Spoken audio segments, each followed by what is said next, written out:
భోగాలు అక్కడే అలాగే మిగిలిపోయాయి. కాని భగవంతుడు ఆ పేదవాడి మట్టికుండలో పెట్టిన సరళమైన పెరుగన్నం ప్రసాదాన్ని స్వీకరించాడు. అది ఎందుకు? ఇది తిరుమల దగ్గర ఉన్న కురువా గ్రామంలోని ఒక పేద కుమ్మరి కుటుంబంలో జన్మించిన భీముడు అనే వ్యక్తికి సంబంధించిన కథ. రోజంతా మట్టి పాత్రలు తయారు చేసి వాటితోనే కష్టంగా జీవనం సాగించేవాడు. అతను తిరుపతి వెంకటేశ్వరుని అపార భక్తుడు. కాని అతడు అంగవైకల్యంతో బాధపడేవాడు. అందువల్ల ఎత్తైన కొండపై ఉన్న ఆలయానికి వెళ్లటం అతని వల్ల కాలేదు. అందుకే తన ఇంట్లోనే వెంకటేశ్వరుని మట్టి విగ్రహాన్ని తయారు చేసుకున్నాడు. తినడానికి అతని దగ్గర ఉన్నది కేవలం చల్లని పెరుగన్నం మాత్రమే.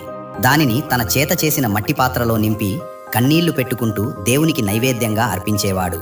మరోవైపు చోళరాజు తొండమాన్ ప్రతిరోజు గర్వంగా బంగారు పాత్రల్లో నెయ్యి మేవాలతో నిండిన రాజభోగాన్ని ఆలయానికి పంపించేవాడు. ఒక ఉదయం ఆలయ ద్వారాలు తెరవగానే పూజారులు ఆశ్చర్యంతో వణికిపోయారు. రాజు పంపిన బంగారు పాత్రల్లోని భోజనం ముట్టనట్టే ఉంది.